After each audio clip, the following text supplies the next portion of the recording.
وسلم وبارك على محمد وعلى آل محمد رسولنا النبي الأمي المبعوث رحمة للعالمين. حبينا صورة جميلة والحق صورة تفاعلوا معاها التوانسة الكل. الاولاد في الديجيتال حطوا لنا الماتش، الاولاد ما تحطوا لناش الماتش ما بين المغرب والبرازيل، هذيك كوره. نحب تشوفوا لنا التصاور نتاع الستاد نتاع طنجة كيفاش كان نهار السبت في حلة رائعة لمقابلة ودية شاهدها العالم وأبهر. نجم نقولوا عن نتيجة المغرب غلبت البرازيل في الاخر ما تبقى الا مباراة ودية، لكن الباكيج الكل فتحي كان بصراحة مبهرا. بالطبيعه والسوريس الروجاتو المغرب ربحت ان بلوس لانه سامحني اول بلد عربي يربح البرازيل عبر التاريخ. المغرب اول بلد افريقي ترشح نهائيات كاس افريقيا 2024 شقة في الكوت ديفوار في جانفي. المغرب ما خلى لنا شيء، المغرب معناها كل اول بطبيعه الحال نفرحوا للمغرب، ولكن هكا انا حسرة صغيرة. معناها المغرب دخل التاريخ من كل البوابات، معناها الرابع في الوحدة كأس العالم في كأس العالم اللي تعديت، سادس مرة يقدم روحه باش ينظم كأس العالم.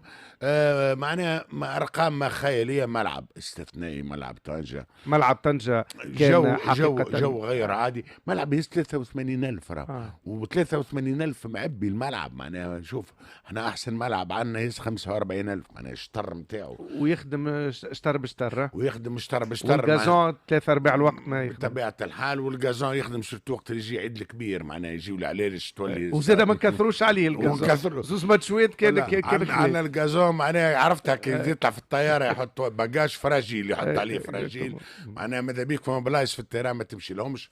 إذا المغرب حدث استثنائي، المغرب قاعد يبهر فينا، المغرب العالمية. شوفوا هذه صورة ميرسي لأولاد في الديجيتال. شوفوا التيفو اللي عملوه ليزولترا، وهذه صورة جميلة. تعرف علاش؟ من غير ما ندخل في تفاصيل، مانيش برنامج كروي، لأنه كمان حتى في المغرب راهو فما الأندية قوية ياسر، الانتماء للأندية قوية ياسر. عندك الرجاء والوداد بطبيعة الحال إلى جانب الأندية الآخرين، لكن وقت يلعب المنتخب المغربي بالحق المرة هذه تلموا الناس الكل، وكان كوريغرافي اكسبسيونيل، وتقشعرت الابدان البرشا توانسه في هذا الملعب الجميل في هذه المدينه الرائعه. انا كانت لي انا محظوظ لانه بديت السنه في مدينه طنجه. بواب خذيناه السر هذا لوجوا عليه من ليله راس العام، مراد باش يغيب ماشي البلاصه ما قلناش عليها. قلتها فيما لا قلتها على مراحل. المهم احسنت الاختيار ولا لا؟ انا مش نعطيك كرات. شوف قلتها قطره جيت لنا بالمغرب توا طنجة. اذا قطره وينو الماء سي مراد؟ شوف الملعب الجميل. في قلت انت حكينا على الترشح لكاس العالم 2030، وحكينا على فريق اليوم مرشح طبعا باش يفوز بالكان. الماركتينغ المغربي بصراحه قوي جدا، وهذا السوفت باور اللي نحكيو عليه كما قطر استغلت التنظيم. المغرب اليوم بالصوره نتاع المنتخب نتاعها قاعده تعمل في ماركتينغ لنفسها في موقع جيوستراتيجي حقيقه استثنائي. السلاح ولا بروباغندا باهته، هذه هي البروباغندا الذكية. أقوى بروباغندا هي بكرة قدم. الأرجنتين سمي لي مسؤول في الأرجنتين، سمي لي رئيس الأرجنتين توا، سمي لي وزير الأول كان عندهم وزير الأول. العالم الكل يعرف ميسي. شوف كرة القدم. ونختم القوس المغربي. المباراة وين تمت؟ في طنجة. صحيح. يعني أنه حتى على مستوى المركزية المغرب بعد ما سوقت الكازا والمراكش قاعدة تسوق الطنجة بحكمة وبحبكة محكمة، وما نجموا إلا ننحني ونحيي. خاطر المغرب زادة احنا زادة عنا علاقات كبيرة مع المغرب كما مع الجزائر، ولكن مع المغرب اليوم فما تقريب تضامن كروي عشناه في كأس العالم ويتواصلوا. حسيت ان احنا بعاد قوي جدا. يعني المغرب هو بيلعب البرازيل. يعني انت فاهم، انت ممكن في ماتش من لو تنبسط شويه تقول ايه الفرقه بدات يبقى فيها حاجات احسن، فتيجي تتفرج على المغرب والبرازيل لا ده احنا بعيد يعني المغرب بقى دلوقتي بيلعب البرازيل بيستحوذ بيعمل هجمات بيعمل تغييرات. كسب كل الناس يعني، كسب البرازيل كسب الفرق الجامده كلها ومش عارف ايه، والبرتغال كسبته في كاس الامم. مش عارف خد بالك يكسب. ده مش ضربات جزاء كمان. 2-1 احنا كسبانين المغرب 2-1. اكسترا تايم 2-1. فاحنا دي جوال المغرب والبرازيل اهي 2-1 خلص الماتش. يعني كان ماتش الحقيقه لا، يعني مشرف. وغير المكسب الاداء جوه الماتش نفسه جوه ال 90 دقيقه. اداء اخر 5 دقائق هم بيمسكوا الكوره وبيعملوا فيها بيلعبوا المغرب. انت فاهم. وهم اثبتوا كمان ان اللي حصل في قطر مش حظ، مش صدفه. مش صدفه. انك بتقابل برضو البرازيل باللعيبه اللي موجوده في البرازيل وتلعب ماتش زي ده وتكسب، وكل حاجه حلوه، شكل الجمهور حلو، الملعب حلو، اللعيبه اداء حلو، مدير فني يعني تصريحاته ممتعه. حتى النهارده لما بيتكلم قال لك انا عندنا دلوقتي خلي بالكم ان احنا هنقع تحت ضغط كبير، اي حد في افريقيا هيبقى بيلاعبنا عايز يكسبنا، عشان هو خلاص هو اتحط في الحته. فاكر الحته بتاع منتخب مصر لما كان بياخد كاس الامم؟ فهو اتحط في الحته دي دلوقتي. اي منتخب في افريقيا يبقى عايز يكسب المغرب. طبيعي.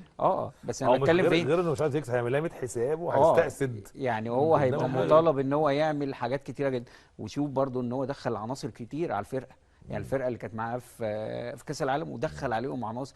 هو يعني ما عندوش حته ان هو قلقان من حاجه، لا هو بيفكر للمستقبل يعني. فانا شايف ان المغرب لا فرقه محترمه، وانت بتتفرج في فرقه كوره يعني تحس ان في اداء جوه الملعب، اللعيب اللي بينزل بيضيف اكتر من اللعيب اللي خرج بره الملعب، وتغييرات كلها ايجابيه، ولاعيبه صغيره في السن قدامها 3-4 سنين في المنتخب، الجيل ده هيبقى موجود.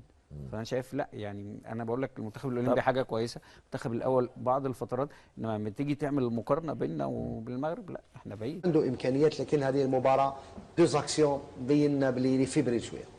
لا ماشي في دوز اكسيون نحكموا على الحارس. نعم.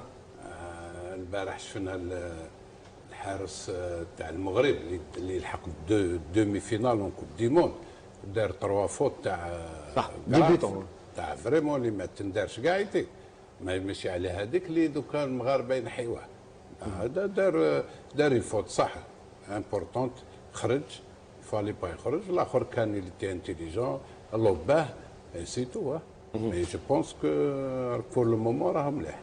عوده الى باقي، نروحوا للساتيسفاكسيون. تكلمت على ايت نوري، تكلمت على بعض الاسماء. اليوم لما نشوفوا ربما المنتخب بالك بدم جديد باسماء جديده، ممكن ان تعطي الاضافه بدايه من الغد في لقاء النيجر؟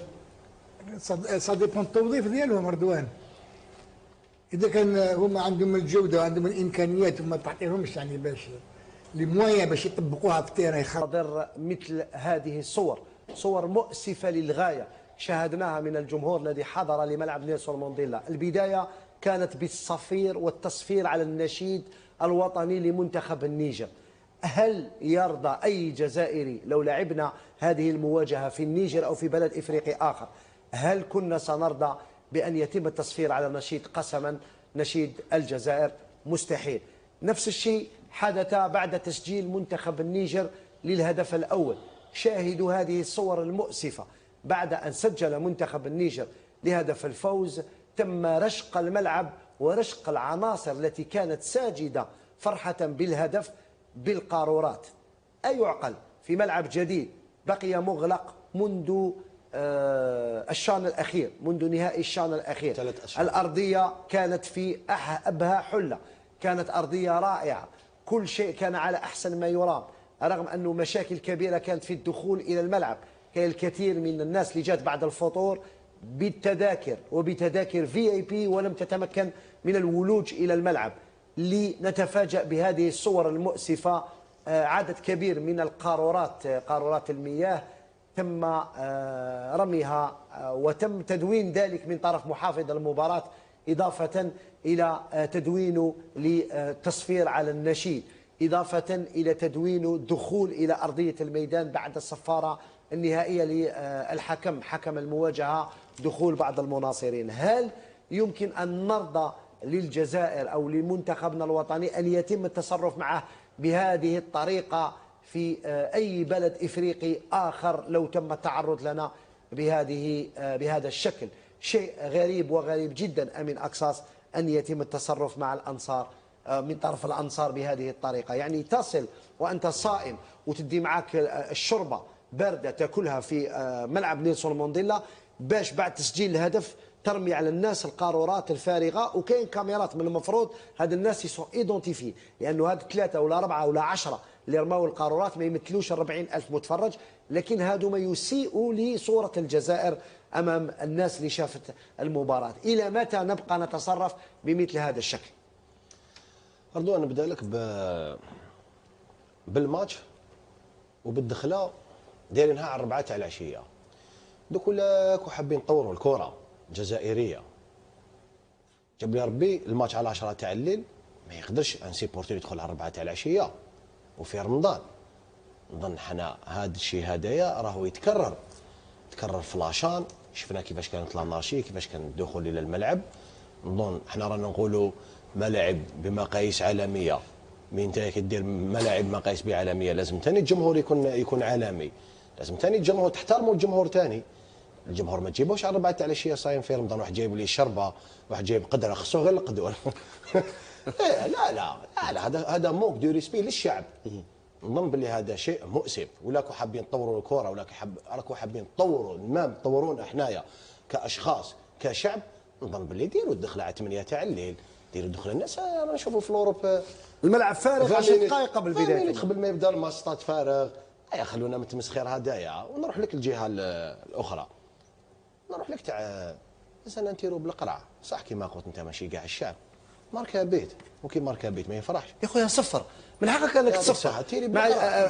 سجل الفريق المنافس سجل ضدك هدف، صفر. معليش صفر. راحوا سجدوا ما داروا ما بروفوكاوش الشعب. نورمال. دوك انتم كيما قلت انت 10 عباد ولا 15 ولا 20 عبد ما يقدروش يحرقوا 40,000. كاين اللي ناس ملاح، حنا ماناش نقولوا كاع. من نظن هذه الصوره هذه تشوه صوره الجزائر. ما تصفرش على النشيد تاع وثاني النشيد الوطني حتى شفنا محرز يدير لهم سكتو، يدير لهم لا هكذايا بالصور بالفيديو. نعم. نظن شويه طلعوا شويه النيفو. نظن هذا الشيء مؤسف. ونورمالمون كي تقولوا باللي نديروا كوب دافريك، انا جاب لي ربي بهذا الشيء. سمحوا لي ما تقدروش ديروا كوب دافريك، امبوسيبل. مام 2050 ما تقدروش ديروها. نعم. علي بن شيخ، واش رايك في ما حدث؟ حاجه مؤسفه. بامكانك ان تقوم بالتصفير، ما عجبتكش الحال تغادر الميدان، تغادر المدرجات عفوا، تصفر على الفريق المنافس قال سجل هدف، ولا تصفر على الفريق تاعك، ولكن باش تضرب الناس بالقارورات وتصفر على النشيد المنافس، ربما راك زدت موتيفي ليكيب ادفيرس. لا يضربوا بالقارورات كما تقول بالقرعه هذوك بلاستيك. انا نظن تنجم تقول سي جيستيفي كالكو بار. علاش دوك نقول لك علاش. بريميرمون درت كاين ملعب جديد ما شاء الله. كي نديروا ملعب جديد لازم باش ماشي نربيو المطرق يربي لي كاميرا لا هي ندارو. علاش نخسر دراهم انا ندير لي كاميرا؟ بارتير دو مومون اللي دير لي كاميرا صافي دير لي راح يزغد نجيبوه ويخلص باش دوطر ما يزيدوش يديروا. حنا نديروا لي كاميرا نخسروا الاموال بصح ما نديروا والو. هذه فكرتني في الصيف ليتي. في الصيف لي بلاج سيرتان بلاج الجيريان وين شفناهم دايرين قياطن ويجيبوا القدرات والطابونه ويطيبوه في البحر ويغطي لك انت الماء اللي من اللور. لحقت لواحد الدرجه خلاص لا رجوع سي فيني. باش تعاود تصفيه يفو يكون المطرق بالحديد ماشي بالحطب. ما كاش المطرق.